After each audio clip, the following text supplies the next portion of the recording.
Hello. ರಾಜ್ಯಪಾಲರು ಬರುವುದಿಲ್ಲ ಅಂತ ಎಲ್ಲೂ ಹೇಳಿಲ್ಲ, ಕಾನೂನು ಸಚಿವರು ಹೇಳ್ತಾ ಇದ್ರು. ಆದ್ರೆ ಒಂದು ಬಿಕ್ಕಟ್ಟಂತೂ ಕಾಣಿಸ್ತಾ ಇದೆ. ಯಾವ ರೀತಿಯ ಬಿಕ್ಕಟ್ಟಿಗೆ ಮುನ್ನುಡಿ ಬರೆಯುತ್ತೆ ಅನ್ನೋದು ಗೊತ್ತಿಲ್ಲ. ಈ ಬೆಳವಣಿಗೆಯನ್ನ, ಈ ಬಿಕ್ಕಟ್ಟನ್ನ ತಾವು ಹೇಗೆ ನೋಡ್ತೀರಿ? ತಮ್ಮ ಪ್ರತಿಕ್ರಿಯೆ ಏನು? ರಾಜ್ಯಪಾಲರು ಸಂವಿಧಾನದ ರೀತಿಯ ನಡ್ಕೊಳ್ತೇನೆ ಅಂತ ಹೇಳಿ ಪ್ರಮಾಣ ವಚನವನ್ನ ಸ್ವೀಕಾರ ಮಾಡಿದ್ದಾರೆ. ಸೊ ಹಾಗಾಗಿ ಪ್ರಮಾಣ ವಚನ ಸ್ವೀಕಾರದ ಮಾಡಿದ ಮೇಲೆ ಸಂವಿಧಾನದ ರೀತಿಯ ನಡ್ಕೊಳ್ಬೇಕಾಗಿರುವಂಥದ್ದು ರಾಜ್ಯಪಾಲರ ಕರ್ತವ್ಯ. ಈಗ ಸಂವಿಧಾನದಲ್ಲಿ ವರ್ಷದ ಮೊದಲನೇ ಯಾವ ಸೆಷನ್ ಸ್ಟಾರ್ಟ್ ಆಗುತ್ತೆ ಅಥವಾ ಚುನಾವಣೆ ಅಸೆಂಬ್ಲಿ ಎಲೆಕ್ಷನ್ ಆದ್ಮೇಲೆ ಫಸ್ಟ್ ಅಸೆಂಬ್ಲಿ ಸೇರಿದಂತ ಸಂದರ್ಭದಲ್ಲಿ ಮ್ಯಾಂಡೇಟ್ರಿ ಕಡ್ಡಾಯವಾಗಿ ರಾಜ್ಯಪಾಲರು ಜಂಟಿ ಸದನವನ್ನ ಉದ್ದೇಶಿಸಿ ಮಾತನಾಡಬೇಕು. ಎಲ್ಲಿ 2 ಸದನಗಳಿರ್ತವೆ ಅದು ಜಂಟಿ ಸದನ ಮಾಡಿ ಉದ್ದೇಶಿಸಿ ಮಾತನಾಡಬೇಕು ಅನ್ನುವಂಥದ್ದು ಸಂವಿಧಾನದ ಮ್ಯಾಂಡೇಟ್. ಇದರ ಜೊತೆಗೆ 2006ರಲ್ಲಿ ಕರ್ನಾಟಕ ಅಸೆಂಬ್ಲಿ ಮತ್ತು ಕೌನ್ಸಿಲ್ ಅಲ್ಲಿ ಒಂದು ಆಕ್ಟ್ ಅನ್ನ ಪಾಸ್ ಮಾಡಿದ್ದಾರೆ. ಪ್ರತಿ ವರ್ಷ ಕನಿಷ್ಠ 60 ದಿವಸಗಳ ಕಾಲ ಸೆಷನ್ ಅನ್ನ ನಡೆಸಬೇಕು. ಜಾನ್ವರಿನಲ್ಲಿ 1, ಆಮೇಲೆ ಮಾರ್ಚ್ ಅಲ್ಲಿ ಬಡ್ಜೆಟ್ ಸೆಷನ್, ಆಮೇಲೆ ಜೂನ್ ಅಲ್ಲಿ, ಆಮೇಲೆ ನವೆಂಬರ್ ಅಲ್ಲಿ ನಡೆಸಬೇಕು ಕನಿಷ್ಠ 60 ದಿವಸಗಳ ಕಾಲ ಅಂತ ಹೇಳಿ ಸ್ಪಷ್ಟವಾಗಿ ನಮ್ಮ 2 ಸದನಗಳು ಕಾನೂನು ಮಾಡಿರ್ತಕ್ಕಂಥದ್ದಿದೆ.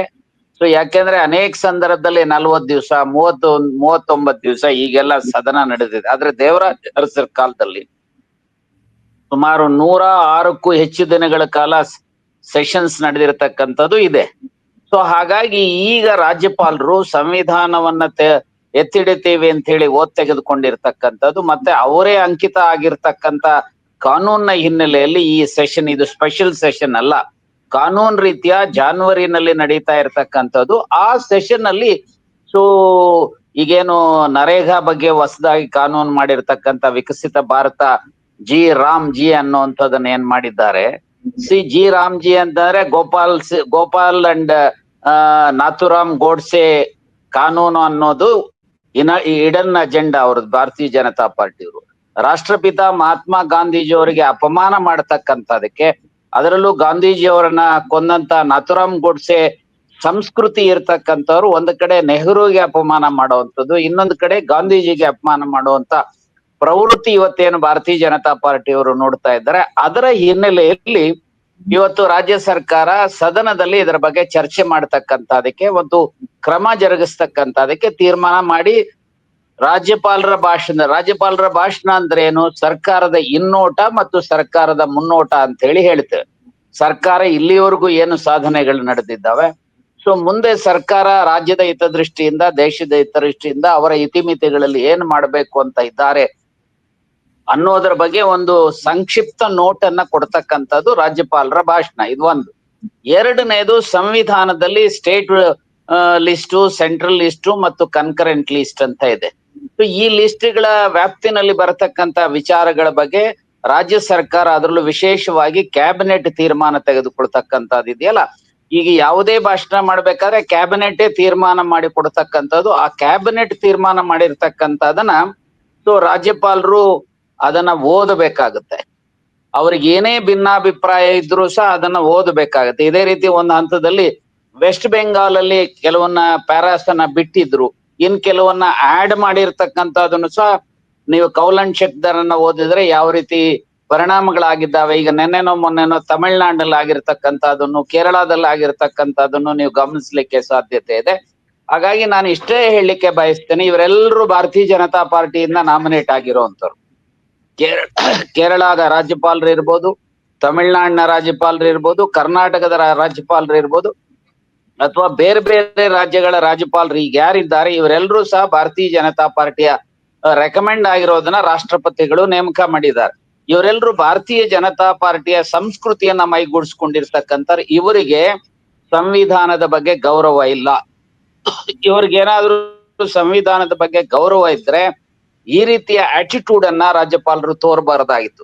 ಇಲ್ಲ ಸಂವಿಧಾನದ ರೀತಿಯ ನಡ್ಕೋಬೇಕು, ಇಲ್ಲ ಅಂದ್ರೆ ರಾಜ್ಯಪಾಲರ ಸ್ಥಾನಕ್ಕೆ ರಾಜೀನಾಮೆ ಕೊಟ್ಟು ಹೋಗ್ಬೇಕಾಗಿರ್ತಕ್ಕಂಥದ್ದು. ಇವತ್ತು ಅವ್ರಿಗೇನಾದ್ರು ನೈತಿಕವಾಗಿ ಮತ್ತು ಕಾನೂನಾತ್ಮಕವಾಗಿ ಅವ್ರೇನಾದ್ರು ಆ ಹುದ್ದೆಯನ್ನ ನಿರ್ವಹಣೆ ಮಾಡತಕ್ಕಂಥದ್ದಿದ್ರೆ ಅವ್ರು ಬಂದು ಆ ಭಾಷಣವನ್ನು ಓದಬೇಕು, ಇಲ್ಲ ಅಂದ್ರೆ ರಾಜೀನಾಮೆ ಕೊಟ್ಟು ಹೋಗ್ತೀನಿ ಅಂತ ಹೇಳಿ ಮಾಡ್ಬೇಕಾಗತ್ತೆ.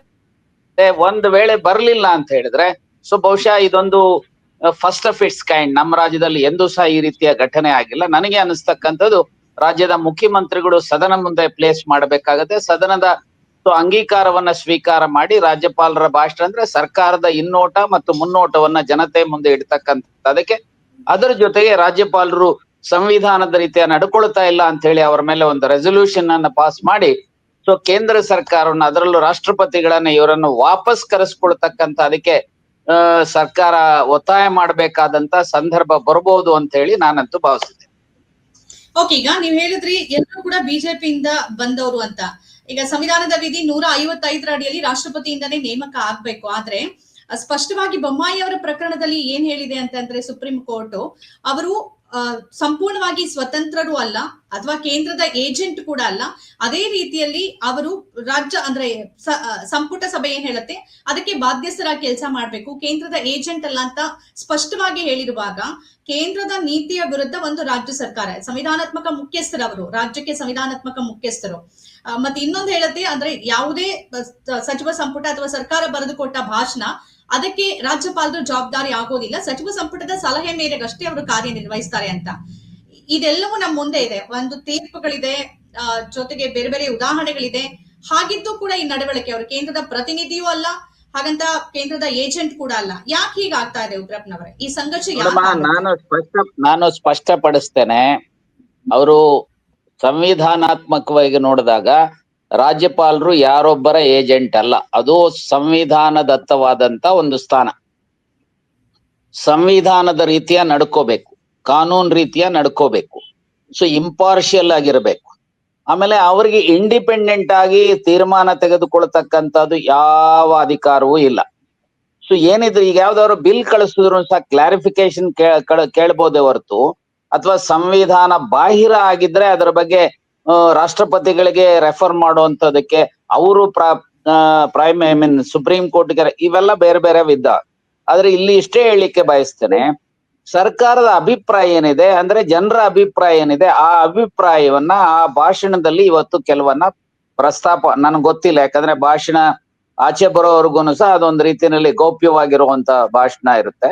ಸೊ ಹಾಗಾಗಿ ಸರ್ಕಾರದ ಅಭಿಪ್ರಾಯ ಅರ್ಥಾತ್ ಜನರ ಅಭಿಪ್ರಾಯವನ್ನು ದೇಶದ ಮುಂದೆ, ಜನರ ಮುಂದೆ, ರಾಜ್ಯದ ಮುಂದೆ ಇಡುವಂತ ಪ್ರಯತ್ನ ಸರ್ಕಾರ ಮಾಡಿದ್ದಾರೆ. ಈಗ ನಾವು ಊಹಿಸ್ಕೊಳ್ಳುವಂಥದ್ದು ಈಗೇನು ರೂರಲ್ ಎಂಪ್ಲಾಯ್ಮೆಂಟ್ ಗ್ಯಾರಂಟಿ ಸ್ಕೀಮ್ ನ ಹೆಸರನ್ನ ಬದಲಾವಣೆ ಮಾಡಿರ್ತಕ್ಕಂಥದ್ದು, ಅದರ ಜೊತೆಗೆ ಫೈನಾನ್ಸ್ ಮಾಡುವಂತದಕ್ಕೆ ಇಲ್ಲಿವರೆಗೂ ಕೇಂದ್ರ ಸರ್ಕಾರವೇ ಎಲ್ಲ ಹಣ ನೀಡ್ತಾ ಇತ್ತು. ಈಗ 60-40 ರೇಷಿಯೋದಲ್ಲಿ ಮಾಡಬೇಕು ಅನ್ನುವಂಥದ್ದು. ಮತ್ತೆ ಕೆಲಸಗಳನ್ನ ತೆಗೆದುಕೋಬೇಕಾದ್ರೆ ಅವತ್ತು ಗ್ರಾಮ ಪಂಚಾಯತಿಯವರು ಅವರು ತೀರ್ಮಾನ ಮಾಡದಂತ ಕೆಲಸಗಳನ್ನ ತೆಗೆದುಕೊಳ್ಳಿಕ್ಕೆ ಸಾಧ್ಯತೆ ಇತ್ತು. ಇವತ್ತು ಕೇಂದ್ರ ಸರ್ಕಾರ ಅಪ್ರೂವ್ ಮಾಡಿದಂತ ಕೆಲಸಗಳ ಈ ರೀತಿ ಅನೇಕ ಗೊಂದಲಗಳಿರ್ತಕ್ಕಂಥ, ರಾಜ್ಯದ ಹಿತವನ್ನ ಇವತ್ತು ಕಡೆಗಣಿಸಿರ್ತಕ್ಕಂಥ, ಇನ್ನೊಂದು ಕಡೆ ರಾಷ್ಟ್ರಪಿತ ಮಹಾತ್ಮ ಗಾಂಧಿ ಅವರು ಈ ದೇಶದ ಸ್ವಾತಂತ್ರ್ಯ ಚಳುವಳಿಗೆ ಹೋರಾಟವನ್ನ ಮಾಡಿ ಈ ದೇಶಕ್ಕೆ ಸ್ವಾತಂತ್ರ್ಯ ತಂದು ಕೊಟ್ಟಂತ ಸುಭಾಷ್ ಚಂದ್ರ ಬೋಸರು 1944ರಲ್ಲಿ ರಂಗೂನಿಂದ ಭಾಷಣ ಮಾಡ್ಬೇಕಾದ್ರೆ ಫಸ್ಟ್ ಟೈಮ್ ಅವರನ್ನ ರಾಷ್ಟ್ರಪಿತ ಮಹಾತ್ಮ ಗಾಂಧಿ ಅಂತ ಕರೆದ್ರು, ಯಾಕಂದ್ರೆ ಅವರ ಸ್ಯಾಕ್ರಿಫೈಸ್. ಸೊ ಅಂತ ರಾಷ್ಟ್ರಪಿತ ಮಹಾತ್ಮ ಗಾಂಧೀಜಿಯವರನ್ನ ಮತ್ತು ನೆಹರೂರವರನ್ನ ವ್ಯವಸ್ಥಿತವಾಗಿ ಭಾರತೀಯ ಜನತಾ ಪಾರ್ಟಿ ಮತ್ತು RSS ನವರು ಅವರ ಹಿಡನ್ ಅಜೆಂಡಾದ ಹಿನ್ನೆಲೆಯಲ್ಲಿ ಇವರನ್ನ ಡಿಫೇಮ್ ಮಾಡ್ತಕ್ಕಂತ ಪ್ರಯತ್ನಗಳು ನಡೆಸ್ತಾ ಇದ್ದಾವೆ. ಅದರ ಯಾರು ಗಾಂಧೀಜಿಯವರನ್ನ ಕೊಂದ್ರು, ನಾಥೂರಾಮ್ ಗೋಡ್ಸೆ, ಗೋಪಾಲ್ ಗೋಡ್ಸೆ ಇನ್ನಿತರು, ಅವರನ್ನ ಕರೆಸ್ತಕ್ಕಂತ ಕೆಲಸವನ್ನು ಇವತ್ತು ಮಾಡ್ತಾ ಇದ್ದಾರೆ. ಸೊ ಆ ಹಿನ್ನೆಲೆಯಲ್ಲಿ ಒಂದು ಕಡೆ ರಾಜ್ಯಕ್ಕೆ ಫೈನಾನ್ಸ್ ಕೊಡದೇ ಇರುವಂತದ್ದು, ಇನ್ನೊಂದು ಕಡೆ ಕೆಲಸಗಳನ್ನ ಪಂಚಾಯತಿ ತೀರ್ಮಾನ ಮಾಡೋದನ್ನ ಸಂವಿಧಾನದ ಆರ್ಟಿಕಲ್ 243ಗೆ ವಿರುದ್ಧವಾಗಿ ಕೇಂದ್ರ ಸರ್ಕಾರ ತೀರ್ಮಾನ ತೆಗೆದುಕೊಂಡಿರ್ತಕ್ಕಂಥ, ಕಾನೂನು ಮಾಡಿರ್ತಕ್ಕಂಥ ಹಿನ್ನೆಲೆಯಲ್ಲಿ ಸೊ ಇವತ್ತು ಇದನ್ನ ಖಂಡಿಸ್ತಕ್ಕಂಥ ಅಥವಾ ಇದರ ಬಗ್ಗೆ ಕೆಲವು ಅಭಿಪ್ರಾಯವನ್ನ ವ್ಯಕ್ತಪಡಿಸ್ತಕ್ಕಂಥ ಅದನ್ನ ರಾಜ್ಯಪಾಲರ ಭಾಷಣದಲ್ಲಿ ಬರೆದಿರ್ಬೋದು.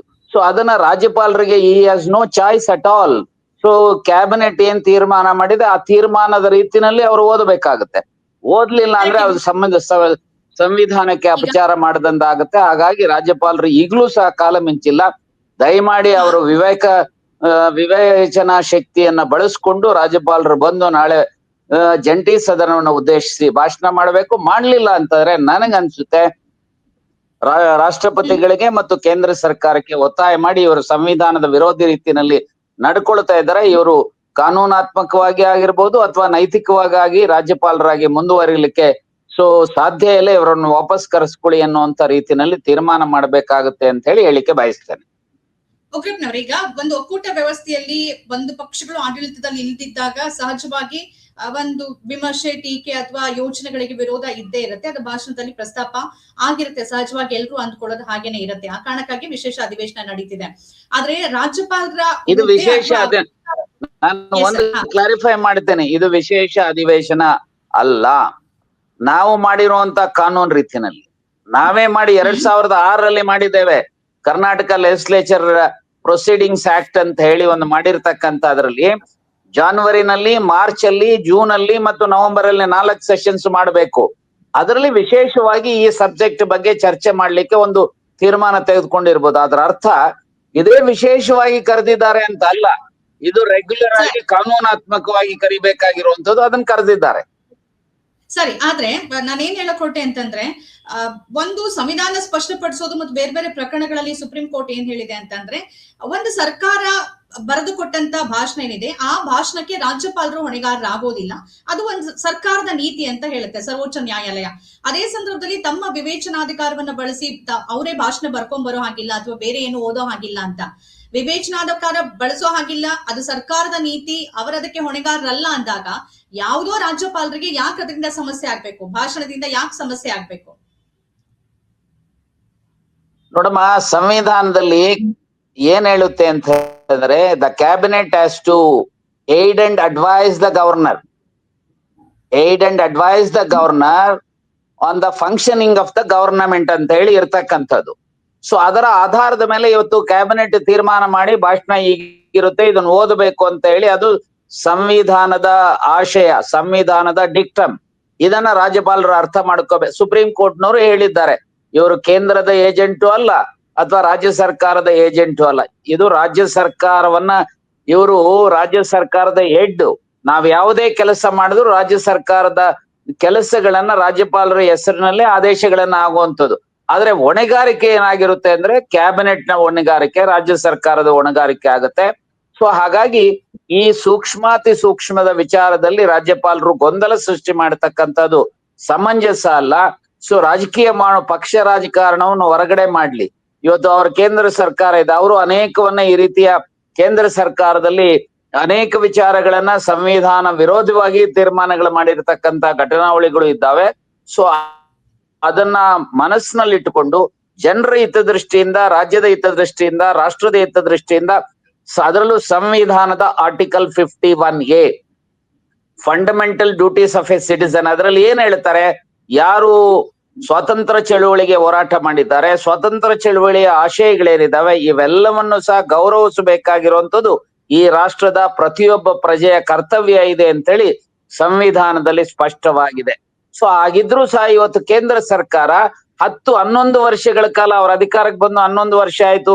ಈ ಆಕ್ಟ್ 2005ರಿಂದ ಇದೆ. ಯಾಕೆ ಹೀಗೆ ಮಾಡ್ತಾ ಇದ್ದಾರೆ ಅಂದ್ರೆ, ಇವತ್ತು ಅವರಿಗೆ ಅಧಿಕಾರದ ಅಹಂ ನೆತ್ತಿಗೇರಿದೆ. ಭಾರತೀಯ ಜನತಾ ಪಾರ್ಟಿ ಅವರಿಗೆ ರಾಷ್ಟ್ರಪಿತ ಮಹಾತ್ಮ ಗಾಂಧೀಜಿಯವ್ರಿಗೂ ಅಪಮಾನ ಮಾಡ್ತಾರೆ, ನೆಹರೂರವರಿಗೂ ಅಪಮಾನ ಮಾಡ್ತಾರೆ. ಹೀಗೆ ಸ್ವಾತಂತ್ರ್ಯ ಚಳುವಳಿಯಲ್ಲಿ ಭಾಗವಹಿಸಿದಂತ, ಯಾಕಂದ್ರೆ ಇವ್ರ್ಯಾರು ಸ್ವಾತಂತ್ರ್ಯ ಚಳುವಳಿ ಭಾಗವಹಿಸ್ತಾರಲ್ಲ, RSS ನವರು ಭಾಗವಹಿಸಲಿಲ್ಲ, ಜನಸಂಘದವರು ಇಲ್ಲ, ಬಿಜೆಪಿನವರು ಇಲ್ಲ. ಇವರಿಗೆ ಏನಾಗಿದೆ ಅಂತಾನೆ, ನಾವು ಸ್ವಾತಂತ್ರ್ಯ ಚಳುವಳಿಗೆ ಭಾಗಿಯಾಗಿರ್ಲಿಲ್ಲ, ಅವತ್ತು ಬಿಜೆಪಿನೋ ಆಗಿನ RSS ನವರು ಬ್ರಿಟಿಷರ ಜೊತೆಯಲ್ಲಿ ಶರೀಕ್ ಆಗಿದ್ರು. ಹಾಗಾಗಿ ಈಗೇನಾಗಿದೆ ಅಂತಂದ್ರೆ, ಯಾರು ಭಾಗವಹಿಸಿದ್ರೆ ಅವರಿಗೆ ಒಂದು ರೀತಿ ಅಪಮಾನ ಮಾಡುವಂತ ಪ್ರವೃತ್ತಿ ಇದೆಯಲ್ಲ, ಇದನ್ನು ಖಂಡನೀಯವಾಗಿದೆ. ಹಾಗಾಗಿ ರಾಜ್ಯಪಾಲರು ಈ ವಿಚಾರವನ್ನ ಅರ್ಥ ಮಾಡಿಕೊಂಡು ನಾಳೆ ಸದನಕ್ಕೆ ಬಂದು ಜಂಟಿ ಅಧಿವೇಶನವನ್ನ ತಮ್ಮ ಭಾಷಣ ಮಾಡಬೇಕು ಅಂತ ಹೇಳಿ ಜನರ ಅಭಿಪ್ರಾಯ ಇದೆ. ಆ ದಿಕ್ಕಿನಲ್ಲಿ ಅವ್ರು ನಡ್ಕೋಬೇಕು ಅಂತ ಹೇಳಿ ನಾನು ಭಾವಿಸಿದ್ದೇನೆ. ಓಕೆ, ಅವ್ರದನ್ನ ಮಾಡದಿರೋಕ್ ಸಾಧ್ಯತೆನೇ ಇಲ್ಲ ಅಂತ ಅನ್ಸುತ್ತೆ. ಅಂದ್ರೆ ಸಂವಿಧಾನಾತ್ಮಕವಾಗಿ ನೋಡಿದ್ರೆ ಅವರು 176ರ ಉಲ್ಲಂಘನೆ ಮಾಡ್ದಂಗಾಗತ್ತೆ. ಅವ್ರು ಒಂದ್ ವೇಳೆ ಬರ್ಲಿಲ್ಲ ಅಂತಂದ್ರೆ ಅದನ್ನ ಮಾಡ್ತಾರ ಅನ್ನೋ ಪ್ರಶ್ನೆ ಇದೆ. ಒಂದ್ ವೇಳೆ ಏನಾದ್ರೂ ಅವರ ಭಾಷಣ ಇಲ್ಲದೆ ಸೆಷನ್ ಅನ್ನ ಮುಂದುವರಿಸಿದ್ದೆ ಆದ್ರೆ ಕೆಲವು ಕಾನೂನಾತ್ಮಕ ಅಡೆತಡೆಗಳು, ಅಂದ್ರೆ ಒಂದು ಪ್ರಕ್ರಿಯೆಗೆ ಅಡ್ಡಿ ಉಂಟಾಗ್ಬೋದು, ಅದು ಬಿಲ್ಗಳಲ್ಲಿ ಇರ್ಬೋದು ಅಥವಾ ತಾಂತ್ರಿಕ ಅಡಚಣೆ ಆಗ್ಬೋದು. ಇದ್ರ ಬಗ್ಗೆ ಏನ್ ಪ್ರತಿಕ್ರಿಯಿಸ್ತೀರಿ? ಇದು ನಮ್ಮ ರಾಜ್ಯದಲ್ಲಿ ಫಸ್ಟ್ ಆಫ್ ಇಟ್ಸ್ ಕೈಂಡ್. ಈ ರೀತಿ ಯಾವ ರಾಜ್ಯಪಾಲರು ನಡ್ಕೊಂಡಿರ್ಲಿಲ್ಲ. ನನಗೆ ಅನ್ಸುವಂಥದ್ದು, ಈಗ ಸರ್ಕಾರದ ಕ್ಯಾಬಿನೆಟ್ ಡಿಸಿಷನ್ ಏನಾಗಿದೆ ರಾಜ್ಯಪಾಲರ ಹೆಸರಿನಲ್ಲಿ, ಸೊ ಆ ಕಾರಣದಿಂದ ನಾಳೆ ಬೆಳಿಗ್ಗೆ ಸದನದ ಮುಂದೆ ಬಹುಶಃ ರಾಜ್ಯಪಾಲರ ಬದಲು ರಾಜ್ಯದ ಮುಖ್ಯಮಂತ್ರಿಗಳು ಮಂಡನೆ ಮಾಡಿದ್ರೆ ಅದು ಸದನದ ಸ್ವತ್ತಾಗುತ್ತೆ. ಸದನದ ಸ್ವತ್ತಾದ ಮೇಲೆ ಸದನದಲ್ಲಿ ಡಿಸ್ಕಷನ್ ಆಗಿ ಅದರ ಬಗ್ಗೆ ಅಭಿಪ್ರಾಯವನ್ನ ವ್ಯಕ್ತಪಡಿಸಿ ಅಂತಿಮವಾಗಿ ಸರ್ಕಾರ ಅಂದ್ರೆ ಹೌಸ್ ಲೆಜಿಸ್ಲೇಚರ್ ಅಸೆಂಬ್ಲಿ ಮತ್ತು ಕೌನ್ಸಿಲ್ ಅದನ್ನ ಪಾಸ್ ಮಾಡಿದಾಗ ಜನಾಭಿಪ್ರಾಯ ಮತ್ತು ಸರ್ಕಾರದ ಅಭಿಪ್ರಾಯ ಆಗುತ್ತೆ. ಅದನ್ನ ಆ ದಿಕ್ಕಿನಲ್ಲಿ ಸರ್ಕಾರ ಯೋಚನೆ ಮಾಡಬಹುದು ಅಂತ ಹೇಳಿ ನಾ ಭಾವಿಸಿದ್ದೆ. ಉಗ್ರಪ್ಪನವ್ರೆ, ಅದು ನ್ಯಾಯಾಂಗದ ವಿಮರ್ಶೆಗೊಳಪಡುತ್ತೆ, ಯಾಕೆಂದ್ರೆ ನಮ್ಗೆ ಅದು ಆಗಿಲ್ಲ. ನೋಡಮ್ಮ, ಈ ತರದ ಘಟನೆಗಳು ಬಂದಂತ ಅಂದ್ರೆ ಕೆಲವು ಆಡ್ ಮಾಡಿರುವಂತದ್ದು, ಕೆಲವರು ಓದ್ದೇ ಇರತಕ್ಕಂಥದ್ದು, ಇದರ ಬಗ್ಗೆ ಕೌಲನ್ ಶೆಕ್ದರಲ್ಲಿ ಇದರ ಬಗ್ಗೆ ಸಾಕಷ್ಟು ಪ್ರಸ್ತಾಪ ಇದ್ದಾವೆ. ಸೊ ರಾಜ್ಯಪಾಲರು ಆ ರೀತಿ ಮಾಡ್ಲಿಕ್ಕೆ ಆಗೋದಿಲ್ಲ ಅನ್ನುವಂಥದ್ದನ್ನು ಸಹ ಇರ್ತಕ್ಕಂಥದನ್ನ, ವೆಸ್ಟ್ ಬೆಂಗಾಲ್ ಅಲ್ಲಿ ಆಡ್ ಮಾಡಿರ್ತಕ್ಕಂಥದ್ದನ್ನ ಡಿಲೀಟ್ ಆಗಿರುವಂತದ್ದು ಇದೆ. ಸೊ ಅದೇ ರೀತಿಯಲ್ಲಿ ಓದ್ತಾ ಇರೋದನ್ನು ಸದನದ ಮುಂದೆ ತಂದು ರೆಸಲ್ಯೂಷನ್ ಮೂಲಕ ಪಾಸ್ ಮಾಡಿ ಅದನ್ನ ಆಡ್ ಮಾಡಿರ್ತಕ್ಕಂಥದ್ದು ಇದೆ. ಆ ದಿಕ್ಕಿನಲ್ಲಿ ಸರ್ಕಾರ ಚಿಂತನೆ ಮಾಡ್ಬೇಕಾಗುತ್ತೆ ಅಂತ ಹೇಳಲಿಕ್ಕೆ ಬಯಸ್ತೇನೆ. ಬಿಜೆಪಿಯೇತರ ರಾಜ್ಯಗಳಲ್ಲಿ ಈ ಚುನಾಯಿತ ಸರ್ಕಾರಗಳು ಮತ್ತು ರಾಜ್ಯಪಾಲರ ನಡುವಿನ ಸಂಘರ್ಷ, ಮಮತಾ ಬ್ಯಾನರ್ಜಿ ಸ್ಪಷ್ಟವಾಗಿ ಹೇಳಿದ್ರು, ರಾಜ್ಯಪಾಲರೇ ನೇರವಾಗಿ ಚುನಾಯಿತ ಸರ್ಕಾರದ ರೀತಿಯಲ್ಲಿ ನಡ್ಕೊಳ್ತಾ ಇದ್ದಾರೆ, ಹಾಗಾದ್ರೆ ಚುನಾಯಿತ ಸರ್ಕಾರ ಯಾಕಿರ್ಬೇಕು ಅಂತ. ಒಂದು ಒಕ್ಕೂಟ ವ್ಯವಸ್ಥೆಯಲ್ಲಿ ಈ ತರದ ಸಂಘರ್ಷ ಯಾವ ಪರಿಣಾಮ ಬೀರುತ್ತೆ? ಕರ್ನಾಟಕದಲ್ಲಿ ನಾವ್ ಇಲ್ಲಿ ತನಕ ನೋಡಿಲ್ಲ. ಹಂಸರಾಜ್ ಭಾರದ್ವಾಜ್ ಇದ್ದ ಸಂದರ್ಭದಲ್ಲಿ ಸ್ವಲ್ಪ ಇತ್ತು, ಇಲ್ಲ ಅಂತಿಲ್ಲ, ಬಟ್ ಈ ಪ್ರಮಾಣದಲ್ಲಿ ನೋಡಿಲ್ಲ. ಇದ್ರ ಬಗ್ಗೆ ಏನ್ ಪ್ರತಿಕ್ರಿಯಿಸ್ತೀರಿ? ನೋಡಿ, ನಾನು ಎಷ್ಟೇ ಹೇಳ್ತೇನೆ, ಇದೊಂದು ರೀತಿ ಸಂಘರ್ಷ ಇರುವಂತದ್ದು. ಒಂದು ಕಡೆ ಗಾಂಧಿವಾದಿಗಳು, ಗಾಂಧಿ ಫಿಲಾಸಫಿ, ಇನ್ನೊಂದು ಕಡೆ ನಾಥುರಾಮ್ ಗೋಡ್ಸೆ ಫಿಲಾಸಫಿ, ಇದರ ಮಧ್ಯೆ ಸಂಘರ್ಷ ನಡೀತಾ ಇರುವಂತದ್ದು. ಸೊ ಈ ಹಿನ್ನೆಲೆಯಲ್ಲಿ ಒಂದು ಕಡೆ ಗಾಂಧಿ ವಿಚಾರವಾದದ ಪರವಾಗಿ ಕಾಂಗ್ರೆಸ್ ಇದೆ, ನಾಥುರಾಮ್ ಗೋಡ್ಸೆ ಪರವಾಗಿ ಭಾರತೀಯ ಜನತಾ ಪಾರ್ಟಿಯವರು ಇರ್ತಾರೆ. ಸೊ ಭಾರತೀಯ ಜನತಾ ಪಾರ್ಟಿಯ ಸದಸ್ಯರಾಗಿದ್ದಂತ ಗವರ್ನರ್ ಆಗೋದಕ್ ಮೊದಲು ಅವರ ಪೂರ್ವಾಶ್ರಮದ ವಿಚಾರವನ್ನ ಬಿಡಬೇಕಾಗಿತ್ತು ಅವರು ರಾಜ್ಯಪಾಲರಾದ ಮೇಲೆ. ಆದ್ರೆ ಅನ್ಫಾರ್ಚುನೇಟ್ಲಿ ಭಾರತೀಯ ಜನತಾ ಪಾರ್ಟಿ ಮತ್ತು RSS ನ ಕಾರ್ಯಕರ್ತರಾಗಿ ಇವತ್ತು ಮೈಂಡ್ ಸೆಟ್ ಅನ್ನ ಇಟ್ಕೊಂಡು ಅದನ್ನ ಮಾಡ್ತಾ ಇದ್ದಾರೆ. ಸೊ ಈ ರೀತಿ ಮಾಡೋದ್ರಿಂದ ಸಂಘರ್ಷಗಳಾಗ್ತಾ ಇರ್ತು ರಾಜಕೀಯವಾಗಿ. ಮತ್ತು ಒಕ್ಕೂಟ ವ್ಯವಸ್ಥೆನಲ್ಲಿ ರಾಜ್ಯಗಳ ಮೇಲೆ ಈ ರೀತಿಯ ಡಿಕ್ಟೇಟರ್ಶಿಪ್ ತೋರ್ತಕ್ಕಂತ ಪ್ರವೃತ್ತಿ ಇದೆಲ್ಲ, ಇದು ಪ್ರಜಾಪ್ರಭುತ್ವಕ್ಕೆ, ಸಂವಿಧಾನಕ್ಕೆ ಮಾರಕ ಆಗುತ್ತೆ ಅನ್ನುವಂತ ಎಚ್ಚರಿಕೆ ಮಾತನ್ನು ಸಹ ಈ ಸಂದರ್ಭದಲ್ಲಿ ಹೇಳಿಕೆ ಬಯಸ್ತೇನೆ. ಉಗ್ರಪ್ಪನವರೇ, ಎರಡು ವಿಚಾರ. ಕಾಂಗ್ರೆಸ್ ಅಧಿಕಾರದಲ್ಲಿ ಇದ್ದ ಸಂದರ್ಭದಲ್ಲಿ ಹೆಚ್ಚು ರಾಷ್ಟ್ರಪತಿ ಆಡಳಿತ ಹೇಗಿತ್ತು ಅನ್ನೋದು ಕಾಂಗ್ರೆಸ್ ಮೇಲಿರುವ ದೊಡ್ಡ ಆರೋಪ.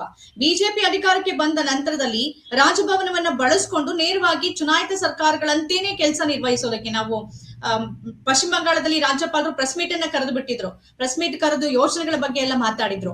ಈ ಎರಡು ತರದ್ದು ನಡೀತಿದೆ. ಕಾಂಗ್ರೆಸ್ ಸಂದರ್ಭದಲ್ಲಿ ಅದಾಯ್ತು, ಈಗ ಬಿಜೆಪಿ ಸಂದರ್ಭದಲ್ಲಿ ಇದಾಗ್ತಿದೆ ಅಂತ. ಇದ್ರ ಬಗ್ಗೆ ಏನ್ ಅಭಿಪ್ರಾಯ ವ್ಯಕ್ತಪಡಿಸ್ತೀರಿ? ನೋಡಮ್ಮ, ನಾನು ಇಷ್ಟೇ ಹೇಳಿಕೆ ಬಯಸ್ತೇನೆ. ಎಸ್, ಈಗ ಅನೇಕ ಸಂದರ್ಭದಲ್ಲಿ ಕಾನ್ಸ್ಟಿಟ್ಯೂಷನಲ್ ಮೆಷಿನರಿ ಬ್ರೇಕ್ ಡೌನ್ ಆದಾಗ ಸರ್ಕಾರಗಳನ್ನ ಡಿಸ್ಮಿಸ್ ಮಾಡಿ ಚುನಾವಣೆಗಳು ನಡೆಸಿರ್ತಕ್ಕಂಥದನ್ನ ಇತಿಹಾಸದ ಕಾಲಘಟ್ಟದಲ್ಲಿ ನೋಡ್ಲಿಕ್ಕೆ ಸಾಧ್ಯತೆ ಇದೆ. ಕಾಂಗ್ರೆಸ್ ಅಷ್ಟೇ ಅಲ್ಲ, ಇವರು ಭಾರತೀಯ ಜನತಾ ಪಾರ್ಟಿಯವರು ಏನು 1977ರಲ್ಲಿ ಜನತಾ ಪಾರ್ಟಿಯ ಭಾಗವಾಗಿ ಸೇರ್ಕೊಂಡಿದ್ರಲ್ವಾ, ಮೊರಾರ್ಜಿ ದೇಸಾಯಿ ಅವರು ಪ್ರಧಾನ ಮಂತ್ರಿಗಳಾಗಿದ್ದಂತ ಸಂದರ್ಭದಲ್ಲಿ, ಆಗ 77ರ ಮಾರ್ಚ್ 21ನೇ ತಾರೀಕು ಮೊರಾರ್ಜಿ ಅವರು ಪ್ರಧಾನ ಮಂತ್ರಿಗಳಾದ ಮೇಲೆ ಆ ಉತ್ತರ ಭಾರತದ 9 ರಾಜ್ಯಗಳ ಸರ್ಕಾರವನ್ನ ಡಿಸ್ಮಿಸ್ ಮಾಡಲಾಯ್ತು. 9 ರಾಜ್ಯಗಳಿಗೆ ಹೊಸದಾಗಿ ಚುನಾವಣೆ ಆಗಿ ಆ 9 ರಾಜ್ಯಗಳಲ್ಲಿ ಅವತ್ತು ಜನತಾ ಪಾರ್ಟಿ ಅಧಿಕಾರಕ್ಕೆ ಬಂದಿತ್ತು. ಆ ಸರ್ಕಾರದಲ್ಲಿ ಅಟಲ್ ಬಿಹಾರಿ ವಾಜಪೇಯಿ ಅವರು ವಿದೇಶಾಂಗ ಮಂತ್ರಿಗಳಾಗಿದ್ರು, LK ಅದ್ವಾನಿ ಅವರು ವಾರ್ತಾ ಸಚಿವರಾಗಿದ್ರು. ಹೀಗೆ ಅನೇಕರು ಭಾರತೀಯ ಜನತಾ ಪಾರ್ಟಿ ಇರಲ್ಲ, ಅವತ್ತು ಭಾರತೀಯ ಜನಸಂಘ ಇತ್ತು. ಸೊ ನಾನು ಯಾಕೆ ಹೇಳ್ತೀನಿ ಅಂದ್ರೆ, ಅವತ್ತಿನ ಕಾಲಘಟ್ಟದಲ್ಲಿ ಸಂವಿಧಾನದ ಮೆಷಿನರಿ ಬ್ರೇಕ್ ಡೌನ್ ಆಗಿರ್ತಕ್ಕಂತ ಮತ್ತು ಜನಾಭಿಪ್ರಾಯದ ಹಿನ್ನೆಲೆಯಲ್ಲಿ ಸರ್ಕಾರಗಳನ್ನ ಡಿಸ್ಮಿಸ್ ಮಾಡಿ ಚುನಾವಣೆಗಳು ನಡೆದಿರ್ತಕ್ಕಂಥದ್ದು ಇದಾವೆ. ನಾನು ಅದನ್ನ ಇಲ್ಲ ಅಂತ ಹೇಳಿದ್ರೆ ಅದರ ಅರ್ಥ ಸಂವಿಧಾನದ ವಿರುದ್ಧ ನಡ್ಕೊಂಡಿದ್ದಾರೆ ಅಂತಲ್ಲ. ಯಾಕಂದ್ರೆ ಸಂವಿಧಾನದಲ್ಲಿ ಅವಕಾಶ ಇರ್ತಕ್ಕಂತ ಹಿನ್ನೆಲೆಯಲ್ಲಿ ಮಾಡಿರುವಂತದ್ದು, ಮತ್ತೆ ಜನರ ಹಿತದೃಷ್ಟಿಯಿಂದ, ರಾಜ್ಯದ ಹಿತದೃಷ್ಟಿಯಿಂದ ಮಾಡಿರ್ತಕ್ಕಂಥದ್ದು ಇದೆ ಹೊರತು ಸೊ ಆ ಒಂದು ಎಕ್ಸ್ಕ್ಯೂಸ್ ಅನ್ನ ತೆಗೆದುಕೊಂಡು ಈ ರೀತಿ ಇವತ್ತು ರಾಜ್ಯಪಾಲರಾಗ್ಲಿ ಅಥವಾ ಕೇಂದ್ರ ಸರ್ಕಾರ ಆಗ್ಲಿ ನಡ್ಕೊಳ್ತಕ್ಕಂಥದ್ದು ಸೂಕ್ತ ಅಲ್ಲ ಅಂತ ಹೇಳಿ ನಾ ಭಾವಿಸಿದ್ದೆ. ಎಸ್, ಕೊನೆಯದಾಗಿ ಈಗ ನಾನಾಗ್ಲೇ ಕೇಳಿದೆ, ಅಶೋಕ್ ಹಾರ್ನಳ್ಳಿ ಅವರು ಮಾತನಾಡ್ತಾ ಹೇಳ್ತಾ ಇದ್ರು ರಾಜ್ಯಪಾಲರನ್ನ ರಾಜ್ಯ ಸರ್ಕಾರ ಮನವೊಲಿಸಬೇಕು ಅಂತ. ಈ ಮನವೊಲಿಕೆ ಕುರಿತಂತೆ ಏನ್ ಪ್ರತಿಕ್ರಿಯಿಸ್ತೀರಿ? ನೋಡಿ, ನಾನು ಇಷ್ಟೇ ಹೇಳಿಕೆ ಬಯಸ್ತೇನೆ. ರಾಜ್ಯಪಾಲರಿಗೆ 2 ಅವಕಾಶಗಳಿದ್ದಾವೆ. ಒಂದು, ಸಂವಿಧಾನ ದತ್ತವಾಗಿರ್ತಕ್ಕಂಥ ಜವಾಬ್ದಾರಿಗಳನ್ನ ಡಿಸ್ಚಾರ್ಜ್ ಮಾಡುವಂಥದ್ದು.